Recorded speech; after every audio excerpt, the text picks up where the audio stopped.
Esto es El Mundo Ahora de France 24. Yo soy Rodrigo Sedano. Voy a estar acompañándoles en los próximos minutos para contarles todo lo que acontece en el mundo. Vamos con ello. Pasajeros del crucero afectado por hantavirus comienzan a llegar a sus países de origen. Los primeros evacuados fueron los ciudadanos españoles que ya están en un hospital militar de Madrid para hacer cuarentena. El barco, entre tanto, continúa cerca de las costas de las Islas Canarias. Y Pakistán recibió la respuesta de Irán sobre el plan de paz y el envío a Estados Unidos, según reportan varios medios. Esto en medio de denuncias de países del Golfo de nuevos ataques de drones y amenazas iraníes a la presencia de buques franceses y británicos. Y la presidenta encargada de Venezuela llegó a La Haya, en los Países Bajos. Delcy Rodríguez tiene previsto participar en las audiencias públicas de la Corte Internacional de Justicia sobre la disputa territorial con Guyana por la región fronteriza del Esequibo. Comenzamos.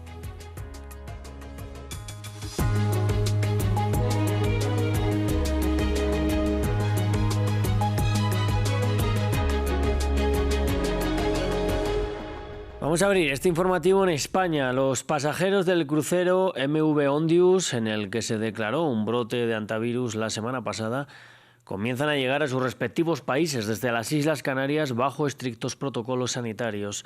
Los 5 ocupantes franceses llegaron a París, uno de ellos presenta síntomas de infección, mientras que los 14 españoles fueron los primeros en desembarcar. Vamos a ampliar la información con nuestra corresponsal en Madrid, Marina Colorado.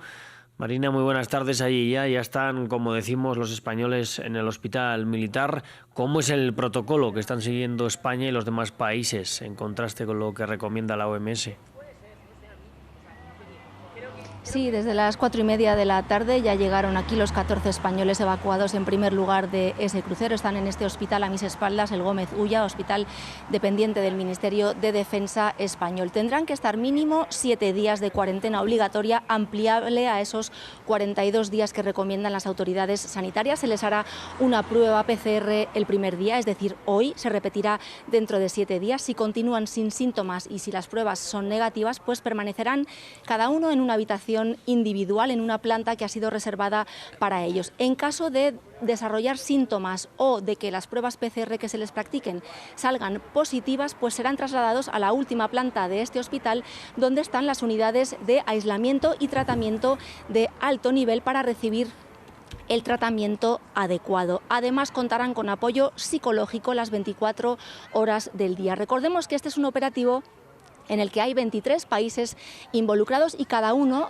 con sus protocolos sanitarios. La OMS lo que recomienda es un monitoreo y seguimiento activo con revisiones diarias, ya sea en el domicilio o en un centro sanitario, y recomienda esas 6 semanas, que es el periodo de incubación de esta variante del hantavirus de los Andes. Sin embargo, pues cada país, como decimos, tiene diferentes protocolos. Reino Unido y Francia, por ejemplo, van a pedir 72 horas de cuarentena en un hospital, y de ahí el resto de la cuarentena recomendada, esas 6 semanas, pues en sus domicilios. Como decimos, esto puede cambiar para ese pasajero o los pasajeros franceses después de que Francia haya dicho que uno de estos haya desarrollado algún síntoma en el avión de vuelta. Países Bajos, por ejemplo, sí obliga a sus pasajeros a estar durante 6 semanas en aislamiento domiciliario, mientras que Canadá pide también autoaislamiento domiciliario de 6 semanas, que es el periodo de incubación, como digo, y Estados Unidos va a trasladar a todos los pacientes al hospital de Nebraska, a la Unidad Nacional de Cuarentena, pero no es claro, la CDC, el Centro de Enfermedades de Estados Unidos, no lo deja muy claro y no sabemos si serán enviados en unos pocos días o en unas pocas horas a sus casas. Marina, como decíamos también, el barco sigue fondeado cerca de las costas de las Islas Canarias. ¿Hasta cuándo van a hacerse esas operaciones de desembarco? Pues hoy van a seguir hasta que haya luz del día, es decir, más o menos continuarán hasta las 8 de la tarde, hora canaria, 9 hora peninsular, y se espera que esta tarde se lleven a cabo los desembarcos de Turquía, Irlanda y Estados Unidos. En total serían más de 90 personas las que hayan desembarcado el día de hoy. Mañana por la mañana, con el amanecer, con la luz del día, se reanudarán esas operaciones, porque recordemos, quedan todavía los pasajeros que serán repatriados por ese avión de Australia que llevará a a nacionales de países de Asia y también de otros países de Oceanía, y otro vuelo de Países Bajos que se hará cargo, como el país bandera de este crucero MV Ondius, de aquellos nacionales cuyos países no hayan podido ofrecer ninguna manera de repatriación. Finalmente, el repostaje de este buque, una vez haya finalizado el desembarco de todos los pasajeros y de la mayoría de la tripulación, se hará en el puerto de Granadilla. Previamente la naviera había dicho que el barco se iba a desplazar al puerto de Santa Cruz de Tenerife, al norte de la isla. Esto ha sido desmentido. Se hará ahí el repostaje y rehabituallamiento, y de ahí partirá al puerto de Rotterdam en una trayectoria, en una travesía que durará más o menos 5 días, y ahí es donde se harán las tareas de desinfección del buque. Las autoridades españolas quieren que todo este proceso haya finalizado antes de mañana lunes a las 7 de la tarde, hora canaria. Pues Marina Colorado desde Madrid, estaremos muy atentos a lo que siga pasando ahí en España. De momento vamos a seguir con la guerra en Medio Oriente, porque el mediador Pakistán confirmó que ya recibió la respuesta de Irán sobre el plan de 14 puntos que le presentó Estados Unidos para alcanzar la paz. Además, los pakistaníes le enviaron a Washington la respuesta de Teherán. Todo esto ocurre mientras Kuwait y Emiratos Árabes Unidos denunciaron haber derribado drones iraníes en su territorio. Vamos a verlo. Un acuerdo de paz incierto y tensiones elevadas entre Washington y Teherán. En los últimos días se han producido enfrentamientos más intensos en el estrecho de Hormuz y sus alrededores desde que empezó el cese al fuego hace un mes. Estados Unidos disparó contra 2 petroleros con bandeja iraní en el Golfo de Omán, acusados de violar el bloqueo. En caso de ataques en su contra, Irán dice que podría contestar con nuevas armas y en nuevos escenarios. Si el enemigo vuelve a cometer un error de cálculo y recurre a la agresión contra nuestro país, sin duda se enfrentará a otras opciones sorprendentes. Estas opciones, además de la determinación y la voluntad de nuestros compañeros de las Fuerzas Armadas, consistirán en equipos más avanzados y métodos de guerra nuevos, en nuevos escenarios de guerra, lo que significa que la guerra se extenderá a un escenario que el enemigo no había previsto. Medios estatales iraníes anunciaron este domingo que Teherán había mandado su respuesta a la propuesta de Washington a través de Pakistán. El memorando de 14 puntos de la Casa Blanca incluye disposiciones para la suspensión del enriquecimiento nuclear iraní, el levantamiento de las sanciones estadounidenses y el restablecimiento del libre tránsito por el estrecho. En un esfuerzo por alcanzar un acuerdo, el secretario de Estado, Marco Rubio, se reunió el sábado con el primer ministro de Qatar, país que está desempeñando un papel clave en las negociaciones entre Estados Unidos e Irán. Por otra parte, imágenes satelitales muestran un aparente derrame de petróleo frente a la isla de Harg, la principal terminal de exportación de crudo de Irán. No se supo de inmediato qué causó el supuesto incidente. Además, este domingo el ejército kuwaití y Emiratos Árabes Unidos afirmaron haber detectado drones hostiles en su espacio aéreo, una señal más de la fragilidad de la situación en la región. Entre tanto, Irán amenazó también con responder al envío del portaaviones francés Charles de Gaulle al Mar Rojo. Francia había asegurado que busca adelantar eventuales misiones conjuntas con Reino Unido para restablecer la seguridad en el estrecho de Hormuz, aunque ahora el presidente Emmanuel Macron sostiene que nunca ha contemplado el envío de buques de guerra. Esto en respuesta al vocero del Ministerio de Exteriores iraní, que rechazó la llegada de las embarcaciones de guerra, de una de las embarcaciones de guerra más poderosas de Europa, e hizo la siguiente advertencia.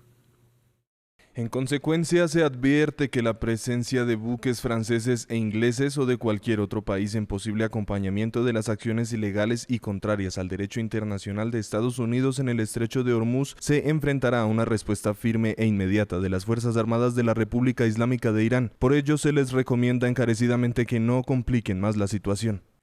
Y un ataque en Pakistán ha dejado al menos 14 policías muertos. Primero un coche bomba con un atacante suicida estalló cerca del puesto de control. Luego se reportó un tiroteo del grupo yihadista conocido por sus siglas IMP, que se atribuyó el golpe. Este colectivo tiene además vínculos con los talibanes. El atentado ocurre días después de que se cumpliera el primer aniversario de la guerra entre Pakistán y Afganistán. El gobierno de Islamabad responsabiliza a su vecino de financiar grupos talibanes en suelo pakistaní, acusación que Kabul niega. Vamos a verlo. Un ataque nocturno contra un puesto de control policial en Pakistán ha dejado varios agentes muertos y otros heridos. La explosión tuvo lugar en la zona de Fatekel, en Banú, en el noroeste del país. Según las autoridades, un atacante suicida estrelló un vehículo cargado de explosivos contra el puesto de control. Luego, los militantes dispararon con armamento pesado. Mi casa está a 400 metros de este puesto. Cuando ocurrió la explosión, las puertas de 2 habitaciones de mi casa se derrumbaron. Luego comenzó a salir humo y también se escucharon disparos. No salgan por la puerta, dijeron los niños, y comenzaron a llorar. Un grupo militante yihadista creado hace un año se atribuyó en un comunicado la responsabilidad de la matanza. Este ataque es el más reciente episodio de la escalada de violencia transfronteriza. Islamabad suele acusar al gobierno de Afganistán de dar apoyo a los talibanes pakistaníes, una acusación que Kabul niega. La relación entre los dos países vecinos se ha deteriorado considerablemente desde el regreso de los talibanes al poder y ha generado un conflicto armado mortal, que incluyó ataques aéreos pakistaníes contra ciudades de Afganistán en los últimos meses. Y en Ucrania las autoridades confirmaron que al menos 3 personas murieron como consecuencia de numerosos ataques rusos en la noche del sábado al domingo. Entre los blancos rusos se encuentran las ciudades de Kharkiv, Jersón, Zaporilla y Dnipro. Esto a pesar del supuesto cese al fuego pactado hace 3 días, que Volodymyr Zelensky denuncia Rusia está incumpliendo, especialmente en el frente del este ucraniano. Rusia también denuncia que Kiev lanzó previamente 57 drones sobre su territorio. Este edificio de Kharkiv destrozado durante la noche por un dron ruso. Los daños son considerables, varias familias tuvieron que evacuar sus hogares. La ciudad del noreste de Ucrania y las localidades vecinas son blanco habitual de ataques rusos. Alrededor de las 22, el enemigo lanzó drones contra la ciudad de Kharkiv. El ataque causó daños en un edificio residencial, afectando las instalaciones eléctricas, el techo y unas 50 ventanas. Nuestros servicios seguirán inspeccionando el lugar. En este mapa se ven las ciudades ucranianas atacadas durante la noche. Al menos 27 drones atacaron estas localidades según las fuerzas ucranianas, que reportaron decenas de heridos. Una cifra en descenso, pero que ilustra las repetidas violaciones del alto el fuego de 3 días que entró en vigor el sábado. En Kiev muchos ya no se ilusionan. La paz siempre es buena, pero un alto el fuego con los rusos, perdón. Pero eso suena como una broma. Por su parte, las autoridades rusas también acusan a Ucrania de violar la tregua. Además de un ataque contra Belgorod en la frontera, Moscú dijo haber registrado miles de ataques ucranianos en el frente en las últimas 24 horas. Por su lado, el presidente ruso hizo unas declaraciones ambiguas el sábado sobre el futuro del conflicto. Los países occidentales prometieron su ayuda y comenzaron a intensificar el enfrentamiento con Rusia, que continúa aún hoy. Creo que esto está llegando a su fin, pero la situación sigue siendo grave. Los medios estatales rusos han anunciado que 2 emisarios estadounidenses deberían viajar muy pronto a Moscú. Y tras su paso por Egipto, el presidente de Francia, Emmanuel Macron, llegó a Kenia este domingo como parte de su gira por África. Allí se reunió con su homólogo William Ruto. En la agenda se prevé la firma de acuerdos comerciales entre empresas francesas y keniatas. El lunes y martes está programada en Nairobi la cumbre África-Francia, rebautizada como África Adelante. Contará con la presencia de dirigentes de empresas, inversores e instituciones financieras de varios países.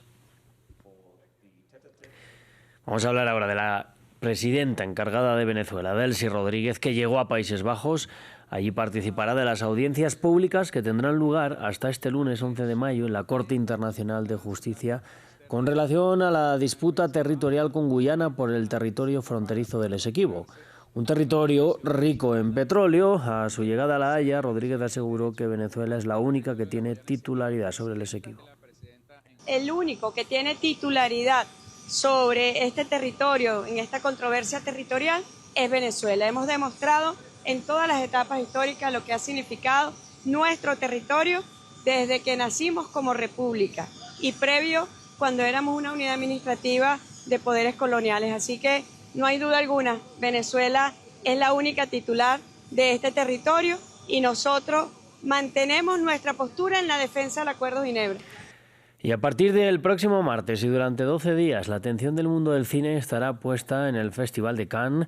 Los preparativos avanzan para su versión número 79, a la que llegarán algunas de las películas más aclamadas del año en un desfile constante de alfombras rojas y estrenos estelares. En los últimos años, películas como Parásitos y Anora se estrenaron en Cannes y ganaron el Oscar a la mejor película. Pues de esta forma nos vamos a despedir. Yo les invito, como siempre, a que sigan aquí en France 24, que seguimos con mucha más programación.